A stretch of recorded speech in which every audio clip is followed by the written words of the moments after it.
Hello and welcome to another online presentation from Biometric Update.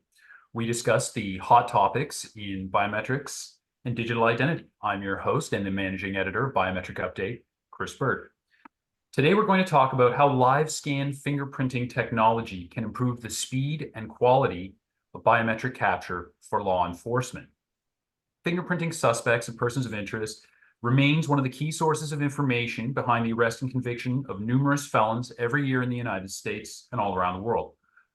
LiveScan is the term for capturing fingerprints with an electronic device for digital storage and comparison, which allows police to collect and match prints much more quickly and effectively, as we are about to discuss. We have with us today two subject matter experts from IDEMIA North America, which is the organization within the global leader that deals with U.S. government entities, as well as secure, seamless experiences and the highest level of security for both the public and the private sector. A lot of this work is in support of e-government. You're probably also familiar with, for instance, TSA PreCheck. IDEMIA is involved in MDLs, and most pertinent, a lot of the gear used for suspect identification by American law enforcement. Yasmin Musa is a product manager for IDEMIA's Capture and Edge Terminals team, and she is responsible for the Touchprint Enterprise LiveScan. While she's based in Virginia, I understand she has tremendous international experience as well. How many languages do you speak, Yasmin? Hi, Chris. Thanks for having me. I speak 3 languages. I grew up speaking Arabic and French. I have a little bit of Spanish that I learned in high school and English. Awesome. So more than me. And thank you for dealing as I put you on the spot right out of the gate there. Oh, We love it. also, yes, thank you. We also have with us Dwayne Wilson, who is a field services manager for IDEMIA North America. For the purposes of our discussion today, I think it's equally noteworthy. I really want to emphasize that Dwayne's experience includes several positions with the U.S. Coast Guard, including electronic technician chief, and he's a longtime deputy sheriff in Plymouth County, which I just learned today is the Plymouth County in Massachusetts, right, Dwayne? Mhm. That's right. It's where the Pilgrims landed. Perfect. Well, thank you for joining us today. Absolutely. So before we get into the discussion, I have a few quick housekeeping items I want to get to. We are recording this presentation, so all of you lucky attendees will be emailed a link so that if you have to take an irritating phone call in a few minutes or something, you can go back and watch the part you miss, or you're just rewatch your favorite portion. We're going to open up the discussion to audience participation at the end. So please submit questions using the Q&A function, which you'll find near the bottom of your Zoom screen.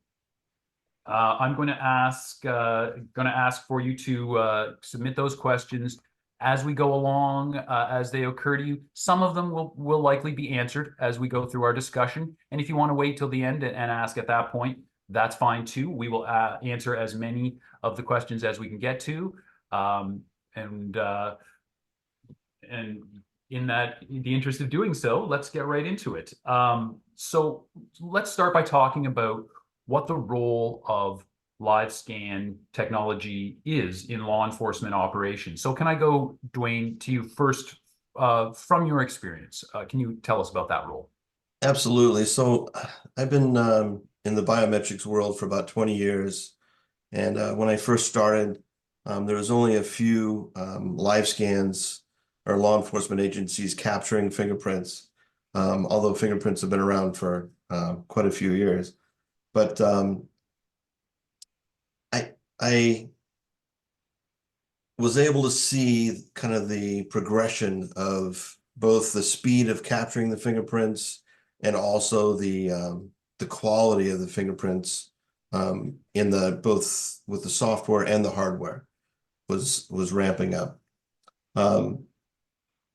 The ability to capture searchable fingerprints allows us to, do what we do best, and that's in law enforcement is to capture the bad guy, to take them off of the street, and with solid evidence to back that up.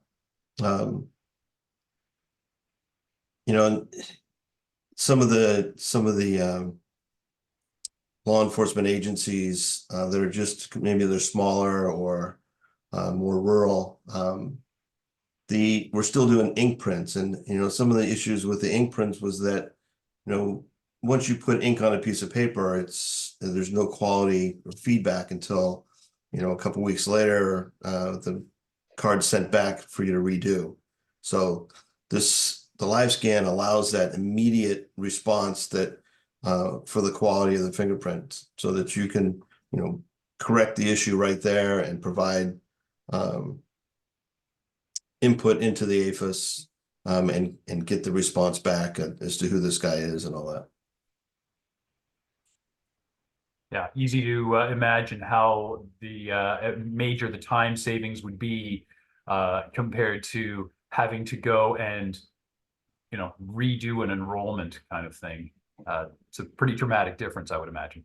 And it's kind of evolved too a little bit more too with the adaptation of different biometrics. So you have the palm prints, you have the mug shots, you have the iris scans.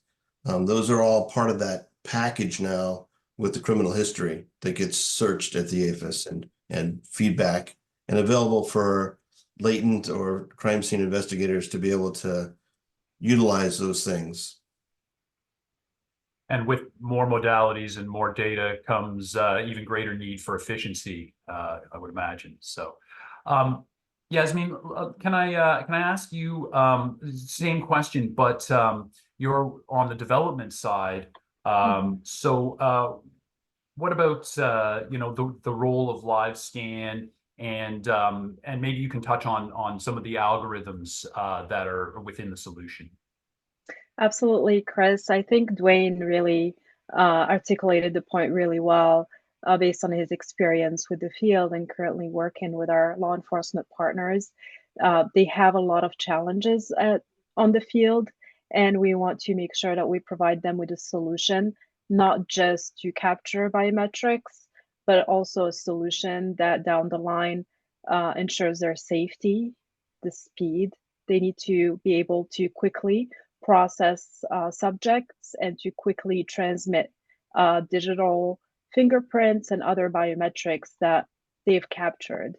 So it's really interesting to see behind the scene. I work a lot with the development team, and some of my colleagues have been with the company for as long as Dwayne has been, for 20 years or more, and they tell you when the first scanner was released in 1997, which was really exciting. It was, the first time that you could capture digital fingerprints. And ever since, they've been innovating every year when it comes to either hardware with the scanners or the software. We have teams who are dedicated to creating those software, understanding how our users use the product, but also developing algorithms that allow us to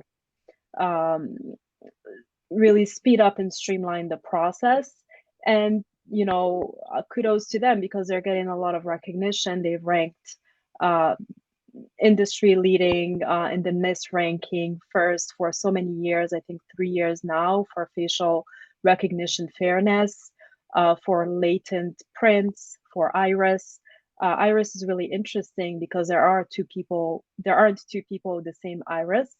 So having that unique characteristic, and on top of that, having best-in-class algorithm that's used not just in the LiveScan, but across IDEMIA's products is really amazing. And I think the role of the LiveScan is to ensure that our law enforcement partners are safe and that they're able to do their work fast so they can take care of the most important priorities, which is, as Dwayne said, putting offenders behind bars. Absolutely. Yasmin, isn't sorry, Chris, Yeah. isn't the iris scan like a really fast, it's in the nanosecond search, where fingerprints are kind of in the millisecond search. So that's why that's correct. It's so important to have to move into that modality. And we see more and more customers asking, and there's more interest in iris. So we're looking at better ways for a booking station or for a jail, better ways to mount the iris device to a cabinet, which we'll touch base on later on in the webinar. Very interesting. Yes, and yeah, you can see how the advancement of the different modalities is really provides a lot more opportunity. And I hadn't made that connection about the speed, but that's also a very interesting point. And I'd like to go back to Dwayne at this point. Yasmin, you mentioned the practical concerns of law enforcement officials who are actually doing this work. So Dwayne, can you maybe speak a little bit to what those challenges are that IDEMIA's LiveScan can help reduce for law enforcement officers?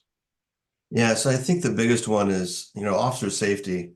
When they were developing the software, I remember the engineers were meeting with the guys in the street to kind of help guide the best software for them and what their pain points were and how we could solve those. So I think we have a pretty good product that matches that, bridges that gap. So there's a few automated things, and one of the, officer safety is huge when capturing the fingerprints. You're already at a heightened level. You're just hands-on, right close with the subject and capturing the fingerprints. So, IDEMIA has brought in a couple of nice safety features. One is like an auto scan. So it automatically recognizes when you put the finger on the scanner. And as soon as you stop moving, it'll start scanning the fingerprint. It uses a series of beeps to kind of indicate to you when those processes are going to start. And then it goes through and quality control like we talked about before, where it validates the fingerprint points, the minutia, ensuring that you're getting, the core information, the delta, the whirl with the whirls, loops, or arches. Once all those things have met the threshold, it'll actually auto save as well. So we have auto scan, which starts the process, and then auto save, which validates all the quality and then moves you on to the next finger. So without the officer having to release control or relinquish control of the subject, they can move through the booking process fairly efficiently and effectively. I would imagine that's a big deal, particularly if subjects are not being, let's say, as cooperative as we might hope. Yeah, I mean, there's, when someone's arrested, there's a lot of things going on, that the fight or flight is going on in their body, and also with the officer too, because they're maybe coming down from that engagement with them. So yeah, I think those are things that IDEMIA has really put into place to help out. The other thing too is that we talked about the different types of biometrics. The booking process also allows you to capture the palm. The palm is, in talking to some of the crime scene investigators, is kind of important because they're seeing that more than with just like the break B&Es. They're seeing it with crime scenes where someone's leaning up against the wall and they have their rider's edge up on the wall, and we're able to capture that with the LiveScan. So it gives the crime scene people more data to be able to solve this crime with. Excellent. So, you've talked a little bit about how that development process works and the sort of consultation, the back and forth that goes into this, into developing these products. So, Yasmin, I'd like to go back to you at this point, and maybe you could flesh that out a bit for us in terms of the technical challenges that law enforcement was presenting you with. What are the things that they were saying to you that they needed to see as you were developing and continuing to refine this product? Yeah, so I'll give you a little bit of behind the scenes of what happens in product development, and more specifically at IDEMIA. The first phase is always very focused on customers. So we have a user board that we work very closely with, And then we also have other users who are interested in giving us their feedback. So the first phase is to always interview our customers, and more specifically our customers who work in law enforcement, because if you haven't worked in a booking station or a law enforcement and you've been a developer your whole life, it's really difficult to understand the environment that they work on. And especially in this particular use case, there is the safety component, which Dwayne touched base on. So that is really at the center of everything we do. We make sure that no feature that we introduce or we deprecate puts the officer safety in jeopardy. And then we also have internally SMEs like Dwayne and many others who come from a law enforcement background. And each project we work on, we have at least one person that is walking us through the process to make sure that we're able to support our partners in the field. And then once the product is developed, we test it and we pilot it with the customer. So while talking to customers, we realize that they have a lot of challenges. The main one, we want to make sure that that there is always accuracy, that the fingerprints or any other biometric that is captured within the IDEMIA LiveScan is accurate. For that, we used advanced technology and meticulous design. We have high resolution sensors that capture images that are really high quality, and we digitalize them. Once that's done, the LiveScan gives you a quality metric to tell you whether the capture meets the minimum standards set by the FBI. If they do, then the booking officer is confident that they can submit the fingerprints and they won't be rejected, or there's a low likelihood that there will be a rejection, and they can release the subject or move them to the next step. So it's very important that the biometrics that we capture are accurate and reliably accurate. So whether sometimes there are conditions such as, you know, if there's a heat wave or it's very cold, the fingers tend to get dry, they tend to get sweaty. So we have technology built in within our scanners, and they work in conjunction with the software to make sure that we capture optimal quality. And we also provide our customers with training, on-site training, to make sure that, because each scanner is different, the way you interact with each technology is different. So we want to make sure that they get the training. And they also asked us last year during the last user conference to make them tutorials. So we have those ready if, for our customers to kind of refresh their memory if, you know, since training they forgot how to use the scanner. So those are available on demand as well. And accuracy and reliability are important because it's also related to officer safety. We want them to capture the biometric once and not have to go through that process again. Sometimes if the subject is no longer at the facility, that they don't have to call him back. So these are all things that we take into consideration when designing the product. Another challenge that our customers have is scalability. So we have customers who are very large customers, an entire state, sometimes an entire country. And you have customers who are smaller, you know, rural customers, smaller station. They might not need the same equipment or the same system that a large customer will require. So we're able to scale the system as well as we provide different types of hardware that support the different use case that the customer has. We're able to also integrate with a customer's database if they already have that in place. their identity management system, and any security infrastructure they have in place that we have to comply with. And to touch base on security, that is one that is extremely important.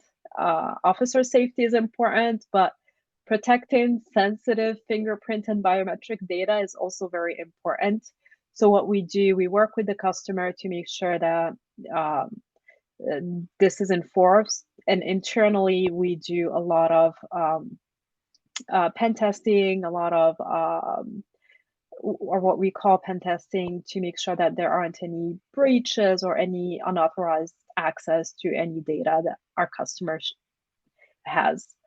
And then finally, we try to make sure that our product is intuitive. And this is really related to what Dwayne was saying earlier for officer safety. So the software works with the hardware to make sure that the officer does not have to remove their hands from the subject. So they're using pedals, they're using buttons on the scanner, so that they don't put themselves in danger. And data, we also provide reports on, for example, when is it busier, so that managers can staff their stations accordingly. And that is also related to officer safety, if they're to make sure that they have enough people there to handle the crowds. So really, it's a comprehensive process. It sounds like with consultation, from the beginning, or even in a sense before the beginning, right? Yeah. And then that is going through to like ongoing training and you mentioned the reminders or tutorials that can allow officers to brush up. I would imagine that officers being transferred in situations where they might use the equipment and then not use it for a while and then have to use it again is fairly common. Yes. So you want, I guess, you want them to be as familiar as possible. And you mentioned there, Yasmin, and Dwayne was mentioning a little bit earlier too about how these systems work, how the Touchprint Enterprise LiveScan is used by officers in the actual process of capturing biometrics. So can I actually, Dwayne, can I ask you maybe to go just a little further into how the device works, how the workstation that we're seeing on the slide functions, and then maybe start us off on how that fits into police force's existing processes? Absolutely. So I wanted to jump in, Yasmin, as you speak, and kind of reminded me about a few things. We talked about the photo capture, just to kind of, and then I'll go on to that subject. But the photo capture, it uses our facial recognition software. And so we'll have the person standing in front of the camera, and it automatically, without the officer doing anything other than having them stand at on the designated spot, it'll automatically find the face and frame it so it's perfect and consistent across all of the subjects that are photographed. It also has an added function where you can do scars, marks, and tattoos. So you can take a picture of the scar, mark, or tattoo, and with tattoos, you can actually enter the data in as to whether the characteristics of it, whether it's a heart, plant, human, animal, all that kind of stuff, color, size, more things that we can put in this criminal history. Yasmin also talked about the RMS system, which is the records management system. It allows the enrollment, different PDs have different records management systems, and they usually start with that process by entering the data in that records management system. And then sometimes if they're not linked, they'll have to enter it in again in the LiveScan. But the LiveScan part of our interface is allowing that data to flow from their booking system into the LiveScan, saving them putting in all of the demographics. And of course, demographics are the name, height, weight, eye color, arrest charges, dates, birth dates, and all that stuff. So also I wanted to touch on the training. Based on my experience, especially with the jails where jobs are bid, so you could be in one job for 6 months and then move to another job for another 6 months. And sometimes, it's like that parrot theory, you say something in the beginning of the line, but by the time you get to the end of the line, it's not the same. So having our web-based training, as coupled with our the field service, whenever we go out to service a machine, a lot of times we'll reinforce some of the training pieces that were taught in the beginning to kind of get the officer more comfortable with using the system, because that's really what it's all about. The more comfortable they are using the LiveScan, the more that'll be used, the more bad guys will put away, and everybody wins. So back to the flow that you asked me first, Chris. So normally they're arrested, brought in, they're processed by the booking officer. This is where they enter the RMS data into the booking system. They might capture a mugshot with that booking system, or they might capture it with the LiveScan, depending on how it is. The data will be transferred over to the LiveScan. The officer will come over and they'll fingerprint the subject. The other thing too is when they start to fingerprint, the officer safety piece of that is that they configured it so you would fingerprint one hand completely before moving to the second hand. And the reason behind that, as most people in law enforcement know, is that you have to change your position when you're fingerprinting the opposite hand, either the subject's position or your position. So it's better to have you in one position the whole time while you're capturing those fingerprints for that one hand, and only have to move once. So you would move, let's say you're doing the right hand, you do the right slaps, the rolls of each finger, and then the upper and the lower and the writer's edge palm, and then move to the left hand and do those. Once you capture that, then you would move on to the, depending on how the system's configured, but you can move on to the mugshot and take the mugshot with the scars, marks, and tattoos. And with the mugshot, you're allowed to do the full face, right profile, left profile, with glasses, without glasses, and also the scars, marks, and tattoos. So you take the picture of the scar marker tattoo, and then you can change the view on the screen. There's a box on the screen that allows you to highlight just that fingerprint or that tattoo. And then after that, there's another step where you could capture the signature. So you can have them signed by acknowledging. A lot of places used to have the subject sign their fingerprint card. So this allows you to do that, capture that electronically, and send it with the record onto the AFIS. And then you could submit it. When you submit it, you can also print the card, the fingerprint card. A lot of police departments and especially jails or Department of Corrections like to have a printed physical card that they would put with their minimus, part of their arrest jacket. And so speaking of the printers, but the printing is great because there's so many different types of cards that can be printed. There can be a local printer, like a state card, and there can be the FBI card, and there could be a criminal and an applicant. And we allow template printing, which allows you to print any type of those cards on a single card type, a blank card top, a blank card stock, that actually the FBI supplies for free. So it's to the departments. So is it just like a menu? You select, this is what I need printed out, and Absolutely. Put a little checkbox and whatever's configured for you to print, and it spits out the printer. And the printer is an FBI certified printer, so the fingerprints on it are certified accurate through the FBI and their selection of that type of printer.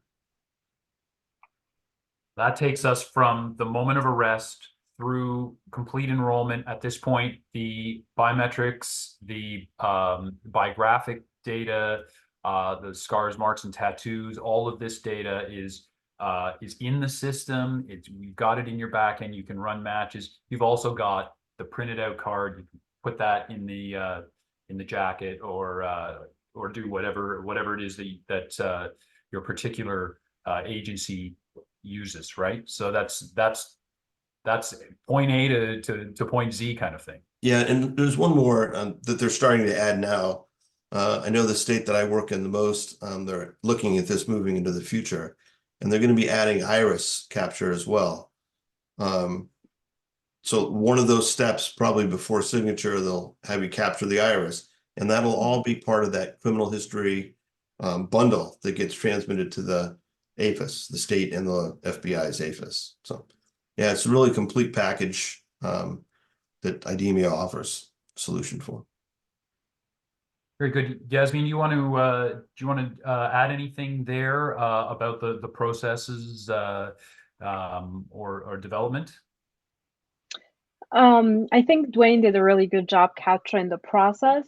I wanted to add that we do offer different configurations, and we do cater to the customer's specific needs or use cases. So whether you're working in a jail or a booking station, or you are working in a more rural area, or you are just processing applicants, we have solutions for the specific requirements.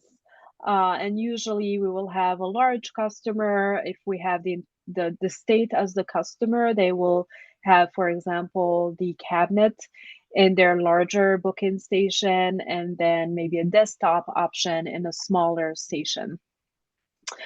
So for example, what you see on the screen on the right side, that is what we call our LiveScan cabinet. So it's an entire system. And again, this was designed for officer safety. It's all metal. It cannot be disassembled unless you have the tools.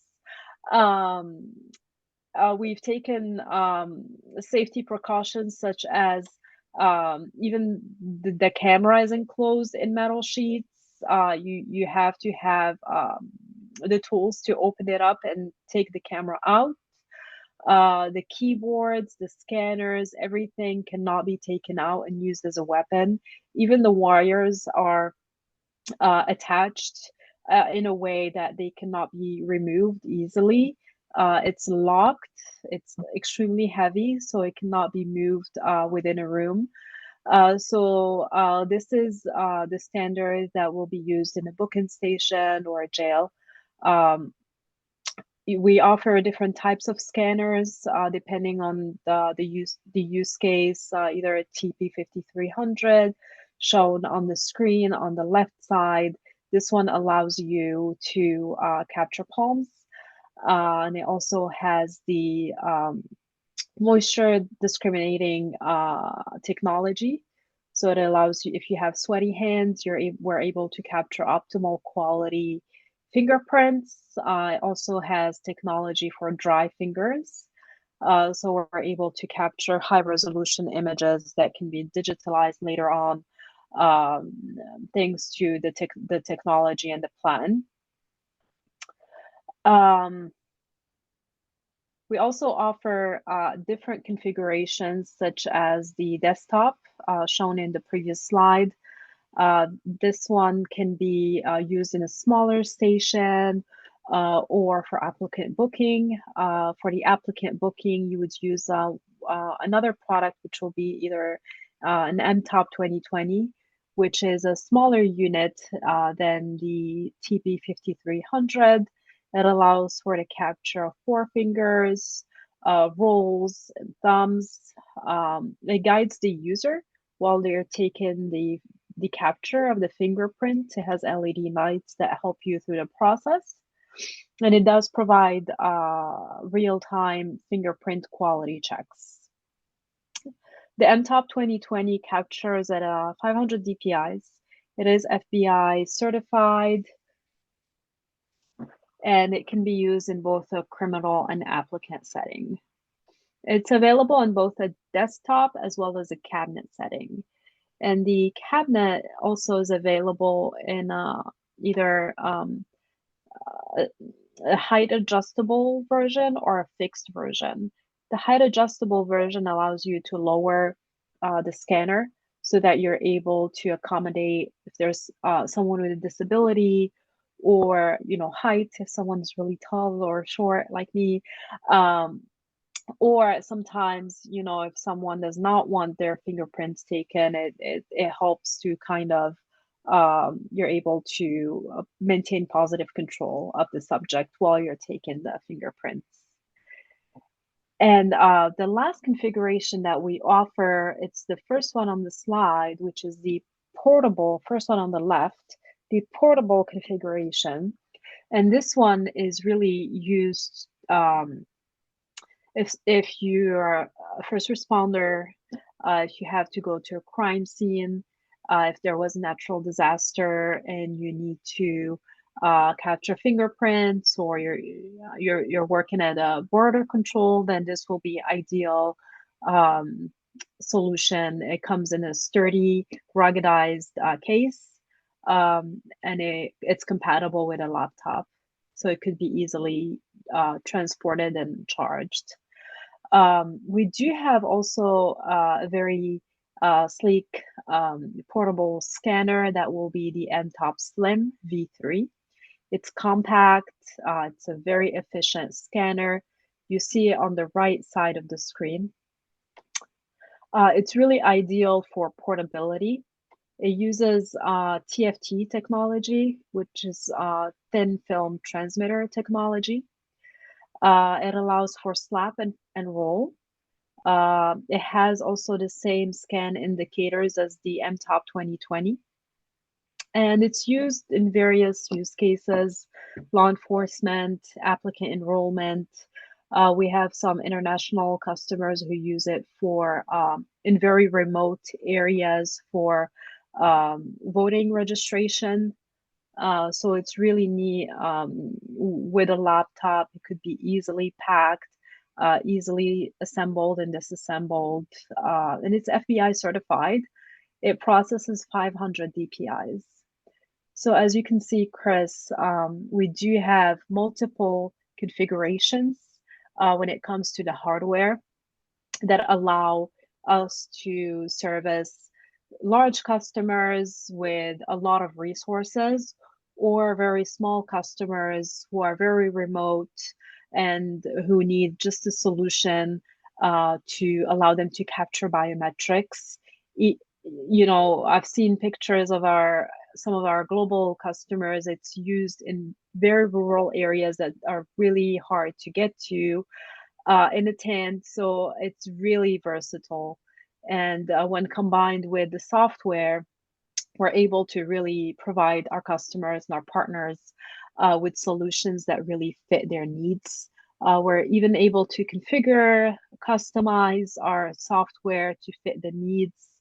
Some customers have their branding with TPE5, their logos, or some customers just use to pick a particular configuration based on their needs.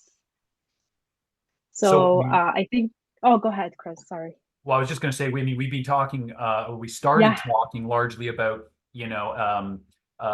sort of a typical in the probably a medium-sized to larger sort of police station where it's fixed and there's a number of officers around and so on. But you're really expanding the applicability and the use case to not just suspect booking in a a semi-urban or urban station, but the full range applicants, corrections facilities, rural, remote, the whole 9 yards, as they say. Mhm.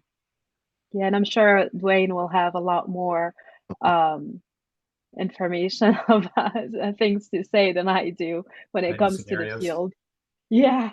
Yeah, that's without getting into the Coast Guard side of things, right? Yeah. We Yasmin was talking about the structure of the cabinet system. I the ability for the scanner deck to move up and down is huge, especially when you're capturing the fingerprints. So that's something we offer, and the officers out there really enjoy that feature a lot. I also want to speak to the toughness of the cabinet. I was told by um, one of the corrections officers at one of the county jails that told me a story about they had deshackled an inmate. They'd taken his restraints off, getting ready to process after he came in. And he ran immediately down the Broadway in front of all the cells and tackled the first thing he saw, which happened to be the LiveScan, and was able to knock it over, which is, I've moved one of those before. It's not that easy. They're heavy. But the guys set it back up and fingerprinted on it. So there's, they're pretty tough.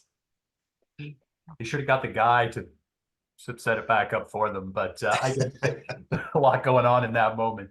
Absolutely. Yeah, I mean, I have a cousin in corrections, and those stories like that are, some of them are get pretty wild. So Yeah. you want to have that durability. And one of the things along those same lines that struck me when we were first talking about this in preparation is I didn't realize that those. I mean, I'd seen pictures of the cabinets in the course of coverage for biometric update and stuff. I didn't realize that there were pedals there that the operators can use, so that it really is like a hands-free operation largely, right? That's correct. Yeah, absolutely. The pedals make it easier because when the subject is moving around a lot, and once as I said before, you know, the scanning starts when the person stops moving, but if they never stop moving, then you have to do something else. And the pedals allow the officer to initiate that scan process by clicking the pedal with their foot. So they're still maintaining positive control, but allow the ability to initiate that scan process. An important point for sure. Now I notice we've got a few questions starting to appear here. So thank you to all participants who are posing questions, and we should get to those very soon. I just want to ask a few more questions of our subject matter experts here. If you can bear with me, Dwayne and Yasmin. When we've been talking about features, the features of the Touchprint Enterprise LiveScan that are important to operators. I want to say that we probably touched on them all. Are there any that we should hit before moving on? I think we got them all, eh? I would also want to say that you know, the specification that for the demographics is a validation point on the LiveScan, and it's all EBITS driven, which is electronic biometric transmission specification. So you know, that's determines what is acceptable for eye color and hair color and all and height and weight and all that stuff. So those are also validations within the software using that specification that we hold the RMS vendors to as well, because that makes sure that we have a consistent data going to the FBI so that everybody is searchable by the same rules. So you maintain that efficiency, not just in terms of the capture, the print quality and everything, but the transmission, everything is all working together, and the systems are, you're not going to end up with anything that needs to be converted specially or take extra labor, right? exactly. Very good. So you know, we've been talking a lot about speed and you know, making processes easy, which is obviously important for actual effectiveness. It's easy to imagine how how the speed and ease of use could benefit police in terms of getting an answer to who a suspect is sooner. But the faster process has a lot of other benefits as well, right? Yeah, can I ask you to get a little bit further into the speed of print collection and how that's a benefit? Yasmin, you want to take that one?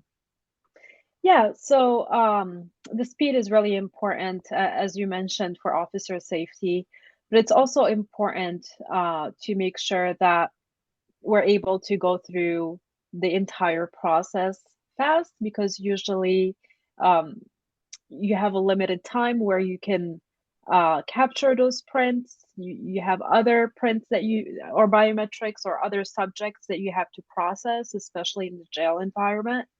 And then also when the subject is not compliant, you want to make sure that you move through the steps and through the process as fast as possible, so that you don't have to capture the prints again, or you don't have to bring in the subject again. So it's really officer safety, efficiency, being able to transmit those prints and the biometrics as fast as possible, so that that information is gets to the next step, whether it's submitting to a state or local APHIS or the FBI, or to transmit it to a latent expert or to another agency that needs those biometrics to catch an offender. So this is why speed is so important, to make sure that we're really, that the law enforcement process is really efficient. So this is a process that could delay the whole thing, and instead can in fact speed things up, involve those other agencies more quickly, bring together the information that different jurisdictions or different agencies may have, as well as the officer safety component. So there's a lot there. I think we should move on to our audience questions. So I want to thank everyone again for contributing questions. We've got a number of good ones here.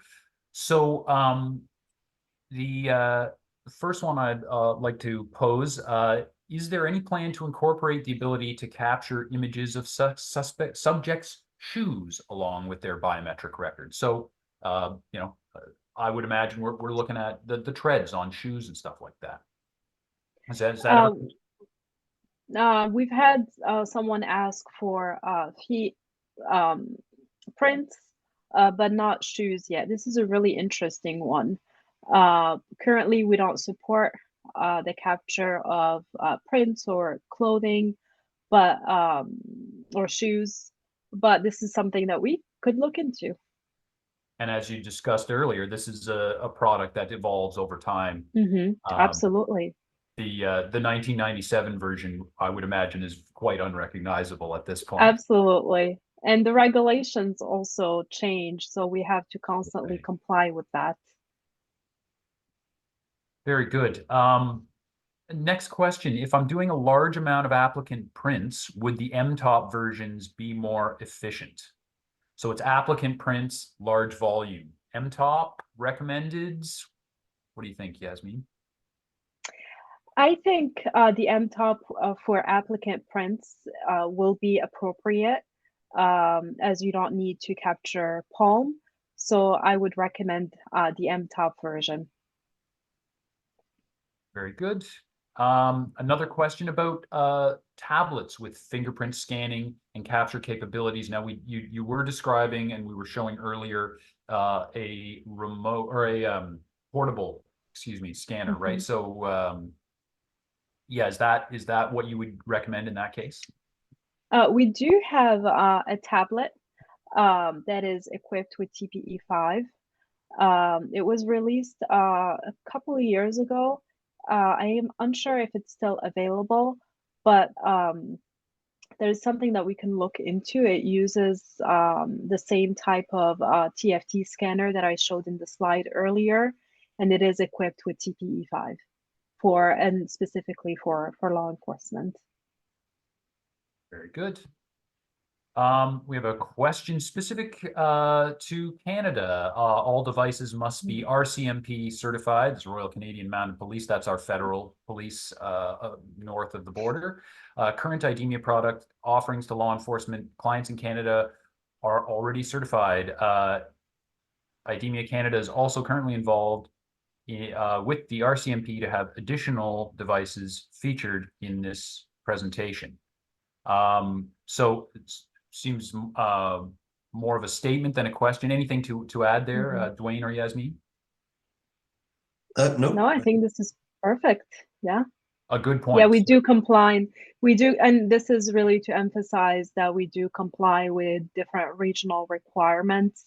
The use case and the requirements in the United States are different from Canada, and they're different from other countries in the world. So we always make sure that we're compliant with the regional requirements, the FBI requirements, and any other security requirements that might arise. And those FBI requirements, some of them are even used internationally as well, right? So there's absolutely there is some crossover there for sure. We're not totally undertaking completely different projects on opposite sides of the 49th parallel here.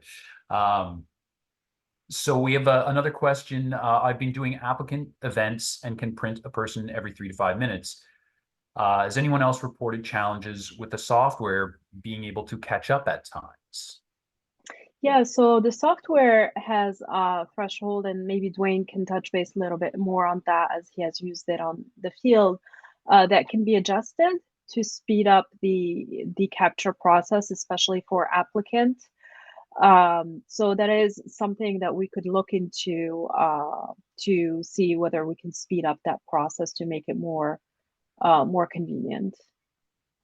Yeah, there has been quite a bit of an advancement in the processing of the fingerprint validations, where it looks at the individual minutia points and all that to move on to the next. I have seen that speed up quite a bit, more with the 5300 scanner, but the MTOP would probably follow suit. There's been some firmware upgrades to those scanners that allow faster processing. And also, I think there's some hardware updates as well in the future. Very good. So part of that evolution, again, of the technology and of the product. Got another question here. Does IDEMIA and the TPE platform have options for multi-factor authentication? We've already talked about multi-factor enrollment. So yeah, I mean, the TPE platform is more so geared towards that collection and enrollment part of the process, right, than the authentication side. Yeah, so the multi-factor authentication, actually, this is a great question. The multi-factor authentication is becoming a CJIS requirement, I believe, towards the end of the year. So this is something that we're working to implement to make sure that we're compliant. It's not currently available, but it will be. Yeah, and that's for access to the platform or the operator software. Yeah. Okay, so I misunderstood the question. An even better question than I realized off the top. Okay, so the operator side rather than the subject side. Correct. Okay, wow, I am learning slowly but surely. Okay, we have a question specifically about using cross-match scanners with IDEMIA LiveScan software. Yasmin? Yes, the cross-match scanners are supported with the IDEMIA TPE5 software. Yeah. Very good. Do you offer web-based enrollment and store and forward? Yes. Currently, yes, we do offer store and forward solution, and we do not offer the web browser solution yet. But maybe in the future. Maybe. Yeah, and what if you want, if you have a specific use case in mind for that web-based enrollment software, I think that the thing to do is probably to get in touch with Yasmin and make your case, and then we'll see what happens, right? Absolutely. Another good question here. Can you talk about your quick ID options? Do you, either of you in a position to talk about quick ID? Dwayne, you want to try? Yeah, he's talking about the two-finger authentication, I believe. And yeah, we have that as a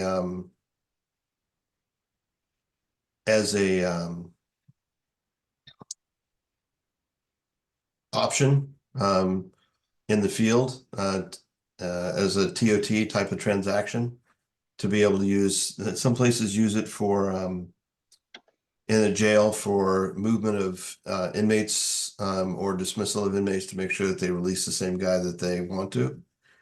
So that's, yeah. Okay, so it is there.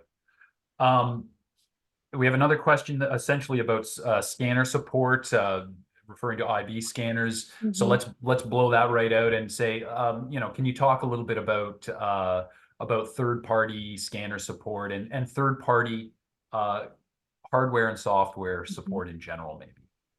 Yeah, so for the IB scanners, they are supported with TPE5. So we do offer support for third-party scanners. We don't, I'm not sure if you're not able to use our scanners with a third-party software. I believe that is not possible. Okay, very good. Well, we actually made it through all of our questions, and without quite running over time, so I'll just wrap up very quickly at this point by saying you can find out more about IDEMIA's Touchprint Enterprise LiveScan, IDEMIA's other products, some of which we've been talking about already here, products for law enforcement, border control, etc.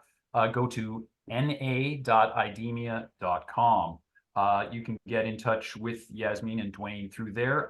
You can also meet up with Yasmin and Dwayne at IDEMIA's 45th Annual User Conference, which is coming this September in OKC.